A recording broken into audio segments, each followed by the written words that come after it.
नमस्कार बच्चों, मैं डीआर सारन और आप देख रहे हैं उत्थान एजुकेशन।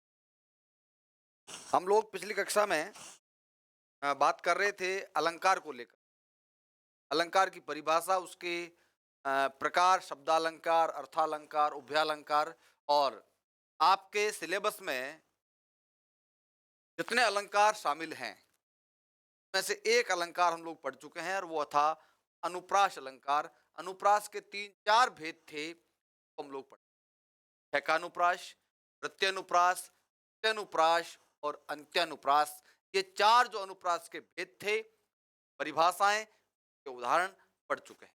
मैं एक बार फिर आपको बता देता हूं, इस टॉपिक से जो सवाल आने वाले हैं वो आपका पेपर का खंड अ का दूसरा सवाल और दूसरे सवाल के अंदर रिक्त स्थानों की पूर्ति वाला पांचवा और छठा जो प्रश्न है अलंकार टॉपिक से आने वाले हैं।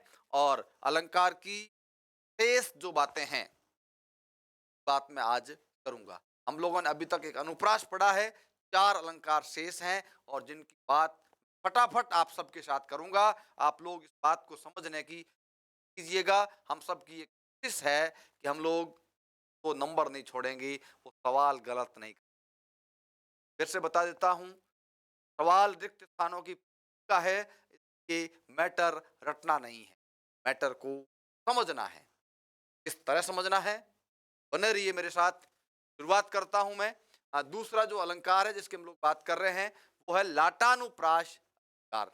देखिएगा, नाम याद रखिएगा, लाटानुप्रास अलंकार। असल में इसको भी अनुप्रास का ही एक भेद माना जाता है। लाट धन अनुप्रास, लाट धन अनुप्रास। हालांकि यह हम लोग लाटानुप्रास को एक स्वतंत्र अलंकार के रूप में पढ़ रहे हैं, लेकिन बहुत सारे विद्वान या बहुत सारी पुस्तकों में आप लोगों को लाटानुप्रास को अनुप्रास का ही एक भेद माना जाता है। खैर, चाहे हम लोग इसको अनुप्रास का भेद मान लें और चाहे इसका हम लोग स्वतंत्र रूप में अध्ययन कर लें, उससे फर्क नहीं पड़ता।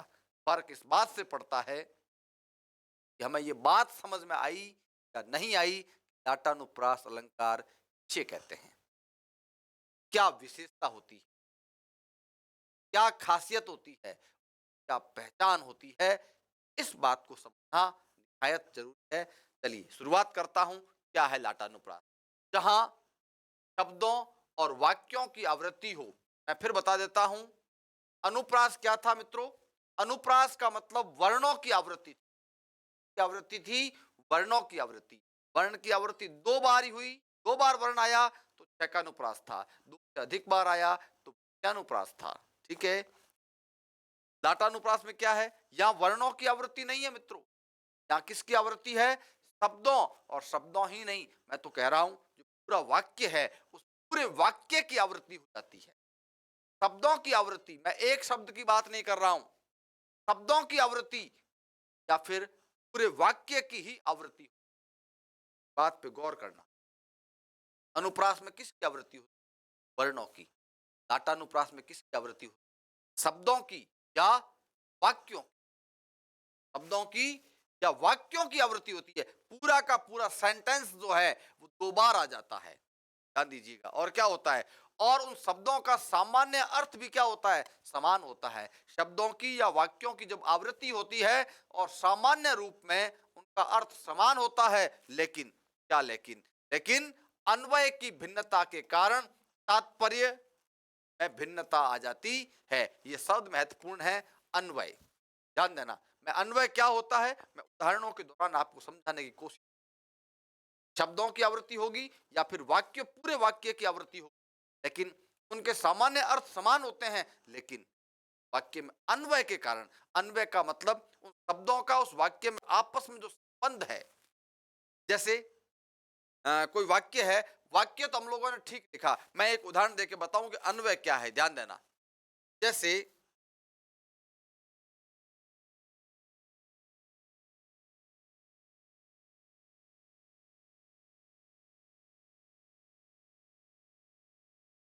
इस वाक्य को देख, मैं बता रहा हूं क्या कि अन्वय क्या होता है। रोक को मत जाने दो, एक वाक्य है। अब बताइए इसमें रोकने के लिए कह रहा है या जाना जाने की अनुमति दे रहा है। सही है आप लोग, रोकना है कि नहीं रोकना है, अभी तक ये अर्थ स्पष्ट, क्योंकि इसका अन्वय हम लोगों, अन्वय कब समझ में आएगा, मैं इसमें अपेक्षित विराम चिन्हों का प्रयोग, मान लीजिए मैं यहां लिख दूं रोको, मैंने यहां कॉमा लगा दिया, रोको मत जाने दो, का मतलब यह हुआ कि उसको रोकना है, जाने नहीं देना है। लेकिन यदि इसी को मैं अगर यहां नहीं लिख करके यहां लिख दूं, रोको के पीछे नहीं लगा के वहां लगा दूं रोको मत जाने दो, ध्यान देना, रोको मत जाने दो इसका मतलब रोकना है, लेकिन रोको मत जाने दो का मतलब रोकना नहीं है, जाने देना है। मैं क्या कह रहा हूं, ये कह रहा हूं कॉमा जो है यहां लग जाए या यहां से यहां लग जाए, वाक्य का अर्थ, का भावार्थ, का तात्पर्य बदल जाता है, और इसी को हम लोग अन्वय कहते हैं। मैं क्या कह रहा हूं, शब्दों की या पूरे वाक्य की आवृत्ति होती है और उनका सामान्य रूप में अर्थ तो समान होता है, लेकिन अन्वय की भिन्नता के कारण वाक्य का भाव और अर्थ में बदलाव या परिवर्तन आ जाता है। तो इस बात आप लोग उदाहरणों से समझिएगा।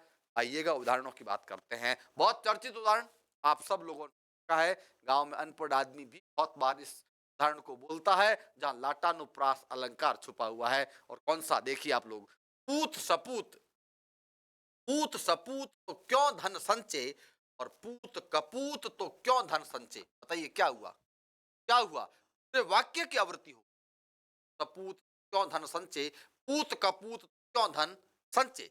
सिर्फ थोड़ा सा फर्क है, ध्यान देना, यहां पर फर्क है, पूर्व वाले वाक्य में सपूत लिखा हुआ है, केवल शब्द में वाक्य में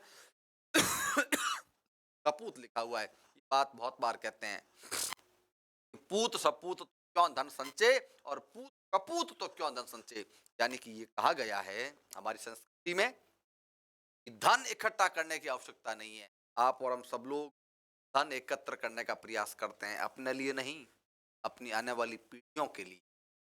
लेकिन समझदार वही आदमी होता है जो खा पी के क्यों इकट्ठा करें, कल किसने देखा, आज हम लोग जो कार खा रहे हैं, कमा रहे हैं, हमारे पास जो कुछ है, क्या हम लोगों को पीढ़ियों से मिला है, नहीं मिला है, तो फिर हम लोग अगली क्यों चिंता करें। इसके पीछे एक लॉजिक है कि क्या है कि धन संचय करने की आवश्यकता नहीं है।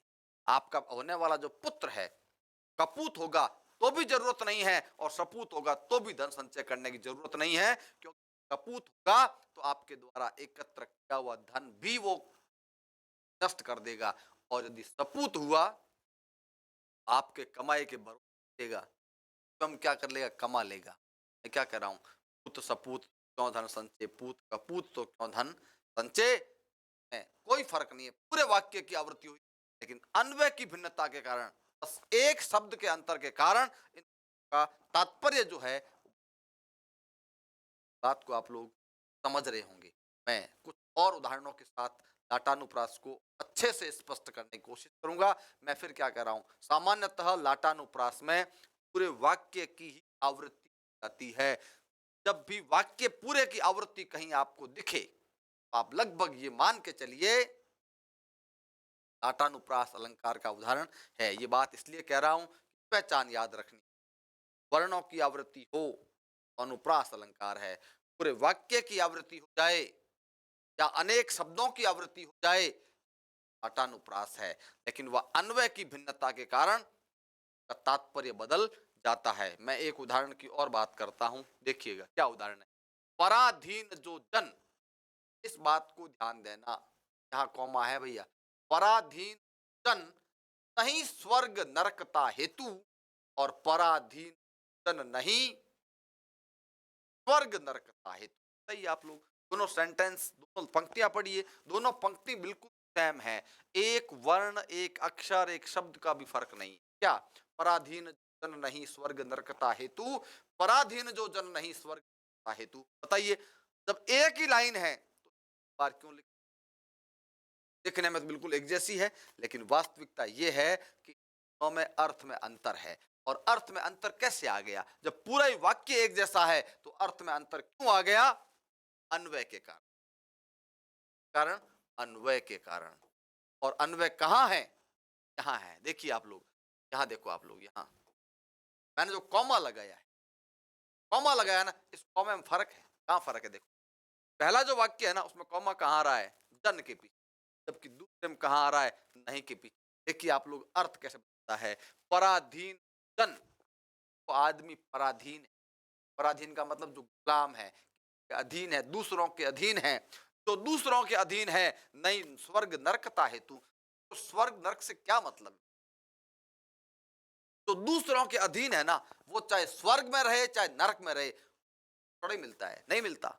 बात सुनना, तो दूसरों के अधीन है, पराधीन जो जन, जन या जो मनुष्य, जो व्यक्ति दूसरों के अधीन है, तो उसको नरक या स्वर्ग कहीं रहे क्या फर्क पड़ता, कोई मतलब नहीं। लेकिन दूसरा वाक्य देखो, पराधीन जो जन नहीं, और जो जन दूसरों के अधीन नहीं है, स्वर्ग नरकता हेतु, वो भी स्वर्ग नरक से कोई फर्क नहीं पड़ता। मेरी बात सुनिए आप लोग, हम लोग स्वर्ग और नरक की बात करते हैं, स्वर्ग अच्छा है और नरक खराब है।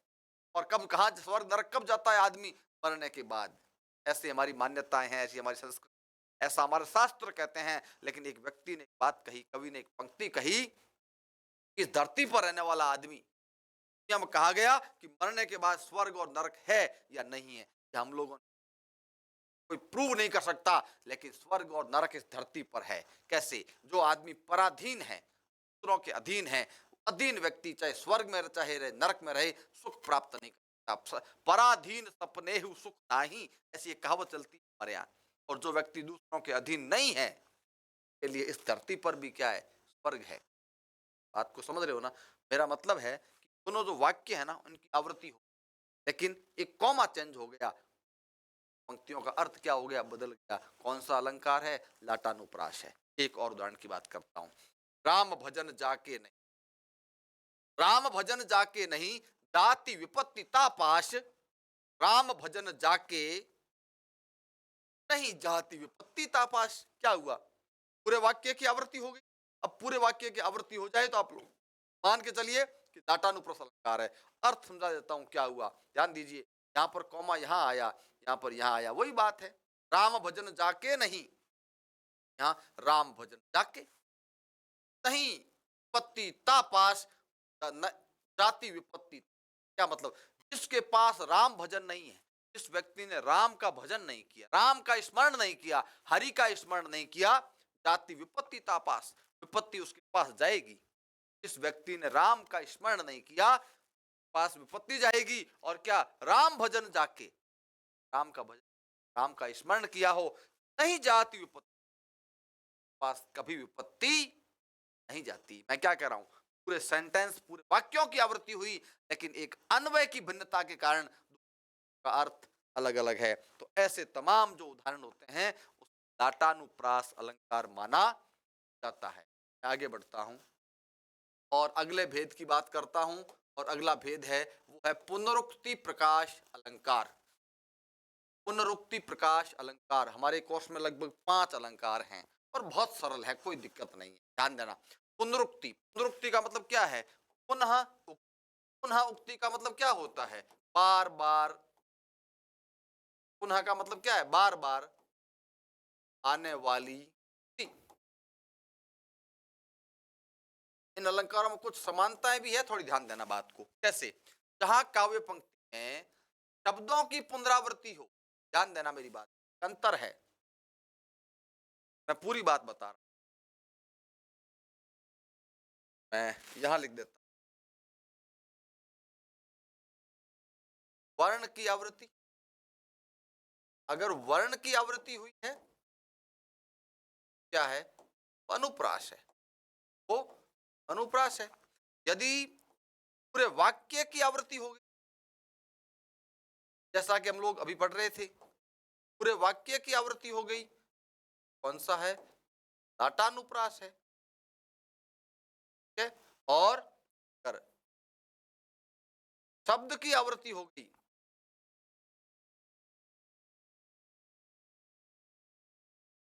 तो क्या हो जाएगा, मैं पूरी बात लास्ट में बताऊंगा आपको, कोई बात नहीं।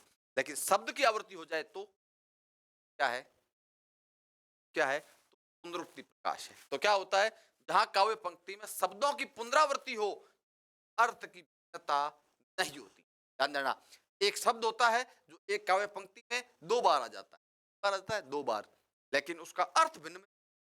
शब्द तो 2 बार आ गया, लेकिन दोनों बार उसका अर्थ समान ही रहता है। ये बात इसलिए बता रहा हूँ, इससे आगे हम लोग यमक अलंकार पढ़ेंगे। यमक में भी वही बात होगी। यमक में भी शब्दों की आवृत्ति होगी, यमक में भी शब्द की आवृत्ति होगी, लेकिन वहां शब्द 2 बार अगर आया है तो 2 बार उसके अर्थ भी क्या होंगे, अलग-अलग होंगे। ये अलंकारों का अंतर है।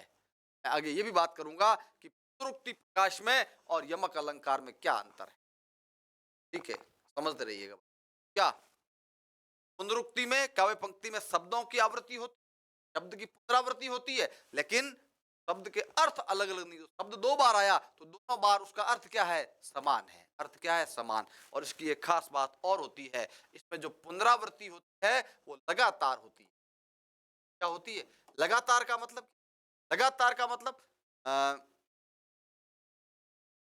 लगातार का मतलब बीच में गैप नहीं होता। जिस शब्द की आवृत्ति होती है वो दोनों ही शब्द लगातार आ जाते हैं। जैसे जैसे देखो, आप लोग के दिन जल्दी जल्दी ढलता है। आप लोगों के सिलेबस में एक कविता है, हरिवंश राय बच्चन, हरिवंश राय बच्चन का एक गीत है, दिन जल्दी जल्दी ढलता है।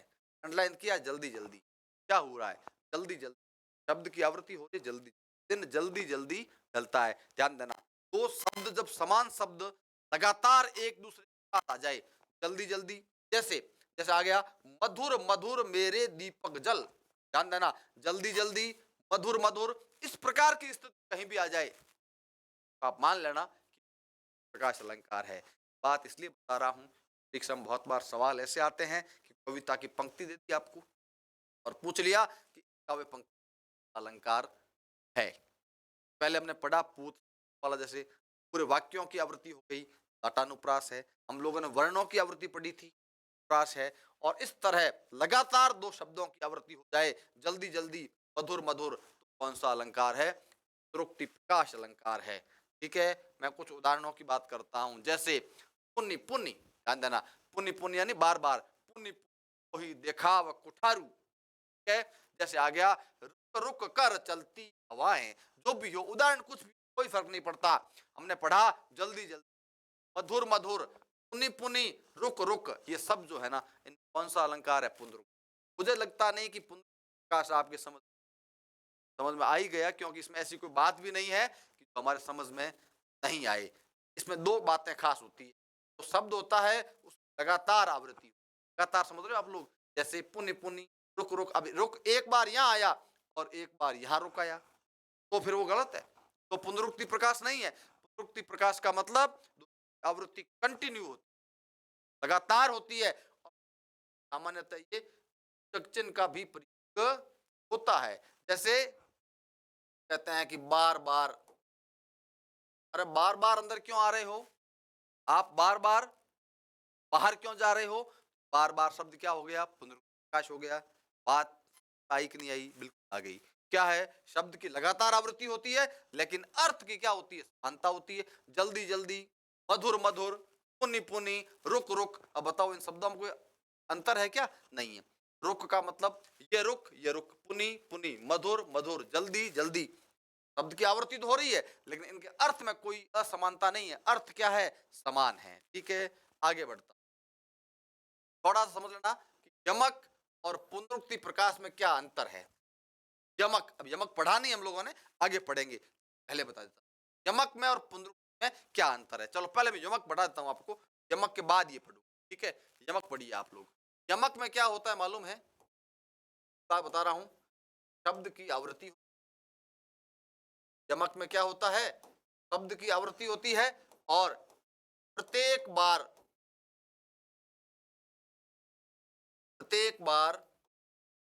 अर्थ भिन्न भिन्न होता है।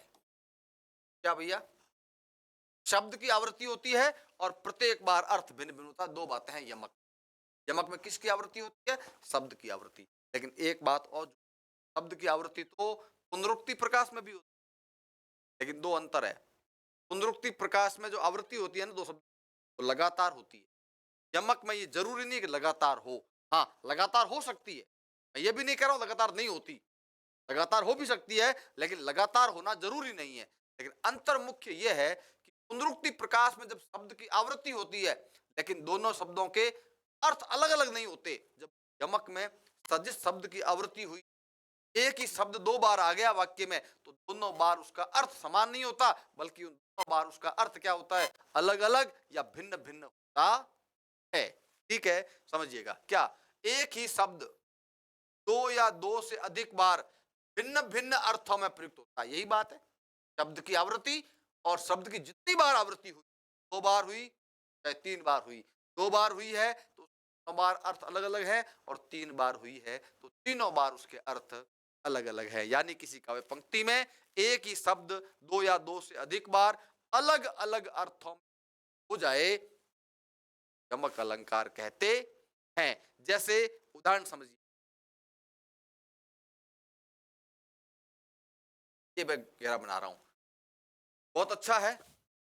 कनक कनक ते 100 गुनी मादकता अधिकाय, या खाए बोराय जग वा पाए बोरा। जो कनक है ना, कनक, इस कनक का अर्थ है सोना, और इस कनक का अर्थ है धन। को क्या कह रहा है कवि, ये कह रहा है सोना जो होता है, सोना, कनक कनक ते 100 गुनी, सोना जो होता है वो धतूरे से 100 गुना मादक होता है, अधिक मादक होता है। मादक का मतलब नशीला, मादक का मतलब नशीला। सोना जो होता है, सोना धतूरे से 100 गुना अधिक मादक होता है। क्यों? क्योंकि धतूरे खाने से जग बावला होता है। बोराय का मतलब बावला, पागल। या खाए बोराय नर, पाए बोरा। धतूरा तो जब व्यक्ति खाता है ना, तब पागल होता है, तब बावड़ा होता है। लेकिन सोना तो अगर प्राप्त कर ले, सोना मतलब धन संपत्ति तब है, वो तो अगर आदमी के पास आ जाए तो आदमी पागल हो जाता है। पागल होने का मतलब उसमें अहंकार, उसमें घमंड आ जाता। मेरा मतलब अर्थ जो भी, आपको वहां कोई व्याख्या नहीं करनी है, लेकिन समझने वाली बात यह है कि कनक कनक शब्द क्या आया, दो बार आया, आवृत्ति हो गई। हाँ, ऐसा वहां भी आ रहा था, जल्दी दिन जल्दी जल्दी ढलता है, वहां जल्दी जल्दी दो बार आया, या कनक कनक दो बार आया। अब आपकी एक दिक्कत हो सकती है कि प्रकाश है या यमक है, इसका अंतर बता रहा हूं मैं आपको। जल्दी जल्दी दो बार आया था, लेकिन दोनों बार उसके अर्थ अलग अलग नहीं थे। पहले जल्दी का मतलब भी शीघ्र, और दूसरे जल्दी का मतलब भी शीघ्र ही था। लेकिन यहाँ पर कनक कनक शब्द दो बार आया, और बार उसके अर्थ क्या है, भिन्न भिन्न।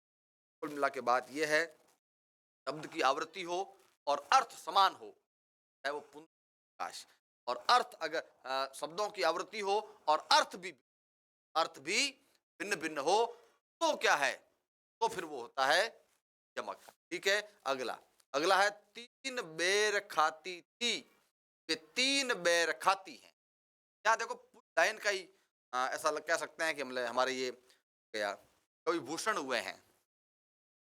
भूषण नाम का कवि है, जिसकी कविता आप लोगों ने, उन्होंने शिवाजी महाराज की प्रशंसा में कुछ कविता लिखी। उन्होंने लिखा था कि ये घोर मंदिर के अंदर रहने वाली, ये घोर मंदिर के अंदर रहाती है, वो कंद मूल भोग करे, कंद मूल भोग करे, बैर खाती थी वे तीनी बैर खाती, नगन जड़ाती थे वे नगन जड़ाती हैं। मेरा मतलब वो जो कविता लिखा, हर बार पूरी आवृत्ति, लेकिन क्या है ये बेर शब्द है ना, बेर अर्थ क्या है बताऊं मैं।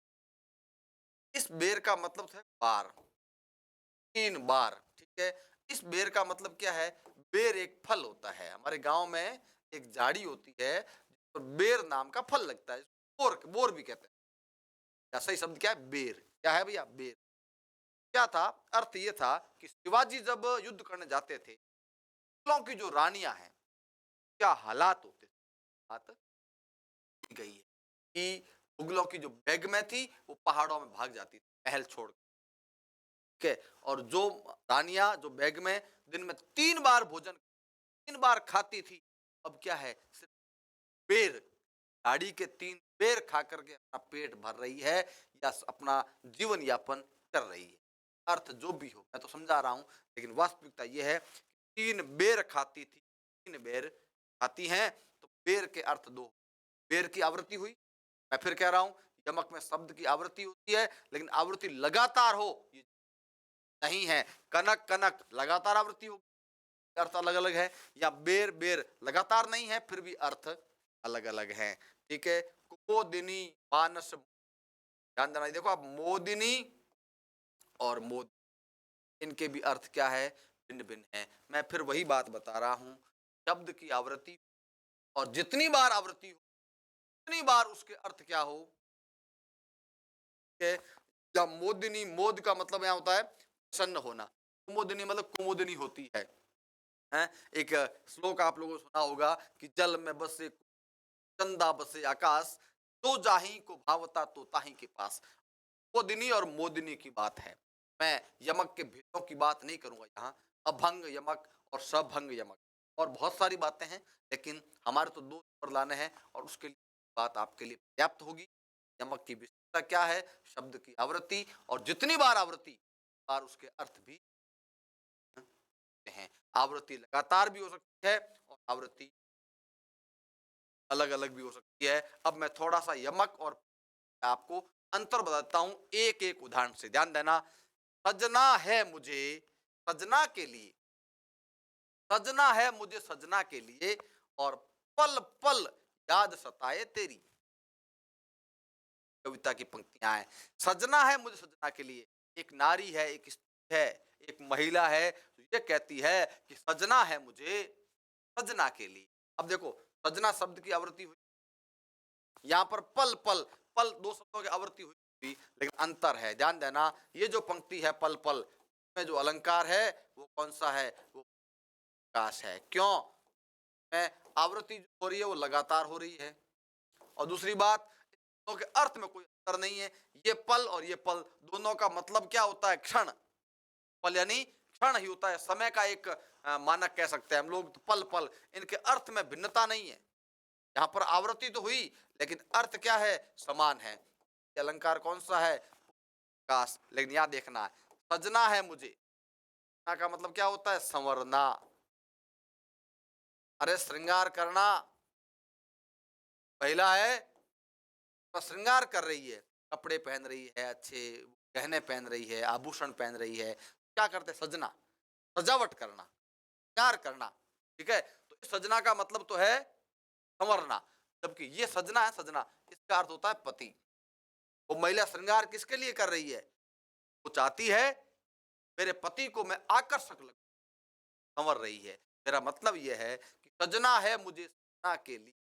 सजना शब्द के दो अर्थ हैं, या सजना संवरना, या सजना का मतलब पति, अर्थात यहाँ दोनों के अर्थ क्या है, भिन्न है। और जब अर्थ भिन्न हो तो वो अलंकार कौन सा होता है, यमक होता है।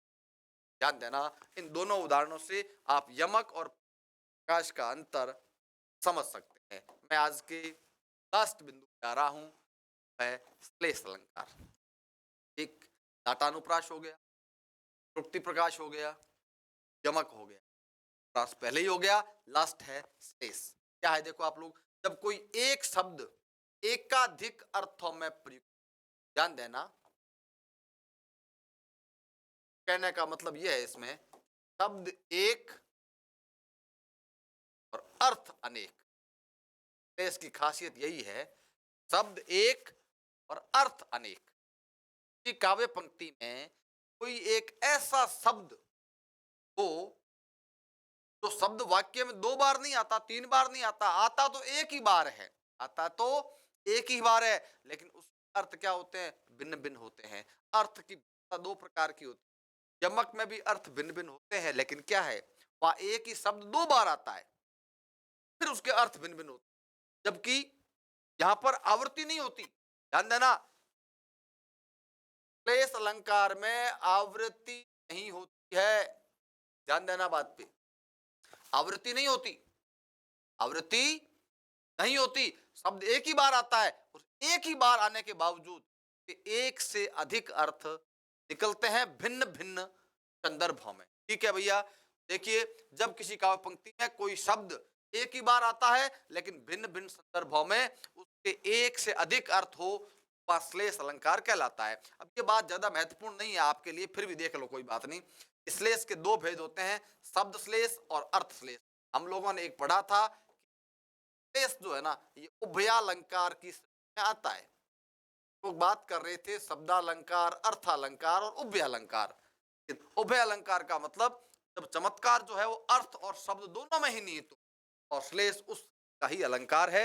इस आधार पे इसके दो भेद करते हैं, शब्द श्लेष और अर्थ श्लेष। जब कोई शब्द अपने एक से अधिक अर्थ प्रकट करता है तो शब्द के कारण होता है शब्द श्लेष, और शब्द श्लेष का चमत्कार शब्द के स्थान पर उसके अर्थ में निहित हो, क्या होता है, अर्थ श्लेष। और श्लेष में शब्द का पर्यायवाची रख देने पर भी श्लेष का चमत्कार बना रहता है। ये तो इसने अर्थ श्लेष में कहा है, जबकि शब्द श्लेष में ऐसा क्या भैया। चलिए मैं क्या बात कर रहा हूँ, शब्द श्लेष और अर्थ श्लेष, ये बात ज्यादा आपके लिए याद रखो तो कहना कोई खास बात नहीं है। ऐसा इसलिए है क्योंकि ये उभय अलंकार की श्रेणी आता है। कई बार तो जो अलंकार है वो अर्थ में होता है, कई बार शब्द में होता है। इस आधार पे उसके भेद करते हैं, लेकिन मुख्य विशेषता ये है कि किसी वाक्य में कोई एक ऐसा शब्द एक से अधिक अर्थों में प्रयुक्त होता है, यानी एक ही शब्द से अनेक अर्थ निकलते हो, वहां श्लेष अलंकार माना जाएगा।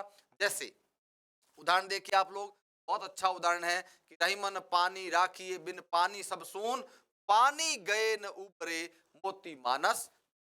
ये जो पानी शब्द है अर्थ है, ये उदाहरण मैं पहले भी आपको एक बार बता चुका हूं, ध्यान देना। रहीमदास जी कहते हैं कि आदमी को पानी जरूर, बिना पानी के सब सूना है। क्यों? क्योंकि पानी गए न ऊपर, पानी जाने के बाद कुछ नहीं बचता, किसका, मनुष्य और चूने का।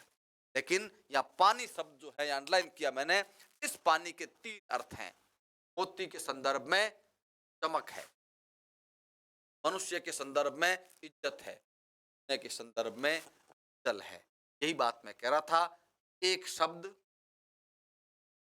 अनेक अर्थ, शब्द एक अर्थ अनेक, और ऐसा शब्द कौन सा है इसमें, पानी। ठीक है, वही बात यहाँ है कि अजो तर्यो ना ही रहो, सेवक एक अंग, नाक बास बेसरी लयो, बसी मुक्तन के संग।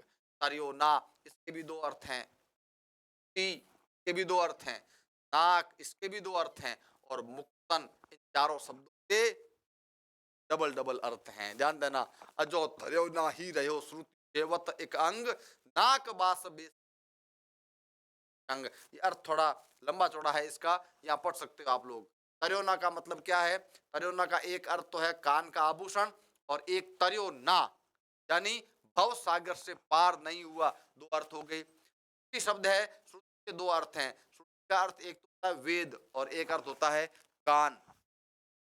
और नाक, नाक शब्द के भी दो अर्थ हैं, एक तो होता है स्वर्ग, और एक होती है हमारी नासिका जिससे हम लोग श्वास लेते हैं। और बेशरी, बेशरी के भी दो अर्थ है, नीच प्राणी और नाक का आभूषण। और मुक्तन शब्द है, उसके भी दो अर्थ हैं, मुक्त पुरुष और मोती। कुल मिला के इस छह में बहुत सारे ऐसे शब्द हैं एक से अधिक अर्थ निकल, यहाँ पर भी श्लेष अलंकार है। और एक देख लीजिए आप, और कि नर की अरु नल नीर की गति एक करी जो, जे तो भे चले, ते तो ऊंचो होई। ऊंचो शब्द जो है ना, ऊंचो शब्द का एक अर्थ ऊंचाई भी होता है, और ऊंचो का एक अर्थ महानता भी होता है। इसका अर्थ यह है, नल, नल में बहने वाला पानी, और इस दुनिया में हम लोग सब मनुष्य हैं, इन दोनों की गति एक जैसी। गति एक जैसी कैसे है, पानी हो और चाहे मनुष्य हो, ना नीचा होकर चलता, ना नीचा होकर चलता है। नीचा होने का मतलब क्या है, विनम्रता पूर्वक चलता है। जितना झुक कर चलता है वो दुनिया में उतना ही अधिक महान होता है, उतना ही अधिक उच्च स्थान को प्राप्त करता है। मेरा मतलब, जब वाक्य में, पंक्ति में किसी शब्द के एक से अधिक अर्थ निकले तो वहां पर श्लेष अलंकार माना जाएगा। लास्ट बात कर रहा हूं आज की, यमक और श्लेष में क्या अंतर है। पहले हम लोग यमक और पुनरुक्ति की बात कर रहे थे, अब मैं यमक और श्लेष की बात कर रहा हूं। वही बात है कि जब एक ही शब्द की आवृत्ति हो और उनके अर्थ क्या हो, भिन्न भिन्न, तब तो वो क्या होता है, यमक। ठीक है, लेकिन शब्द का प्रयोग एक ही बार हो, यानी आवृत्ति नहीं हो, लेकिन अनेक अर्थों का प्रतीक हो, फिर वो क्या होता है, श्लेष। ठीक है भैया, मैं लास्ट में सार रूप में अगर पूरी बात करूं, देखिए आप लोग, अनुप्रास। अनुप्रास का मतलब क्या था भैया? वर्णों की आवृत्ति। अनुप्रास में वर्णों की आवृत्ति थी। नाटानुप्रास की बात करें, वहां तो लगभग पूरे वाक्यों की ही आवृत्ति होगी।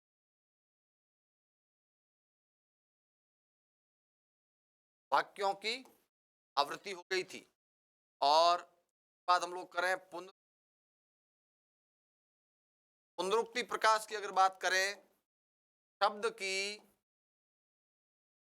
ध्यान देना, शब्द की लगातार आवृत्ति, बात बहुत महत्वपूर्ण है। तो शब्दों की आवृत्ति क्या होगी? लगातार। एवं अर्थ क्या होंगे उनके? मान। आवृत्ति तो होती है लेकिन अर्थ में कोई भिन्नता। बाद हम लोग बात करते हैं यमक की। यमक में क्या होता है भाई? यमक में भी शब्द की आवृत्ति होती है। शब्द की आवृत्ति होती है, लेकिन लेकिन अर्थ जो होते हैं क्या होते हैं? वो भिन्न होते हैं। ठीक है। और श्लेष, इसका मतलब कोई आवृत्ति नहीं, इसमें कोई आवृत्ति नहीं होती। एक ही शब्द के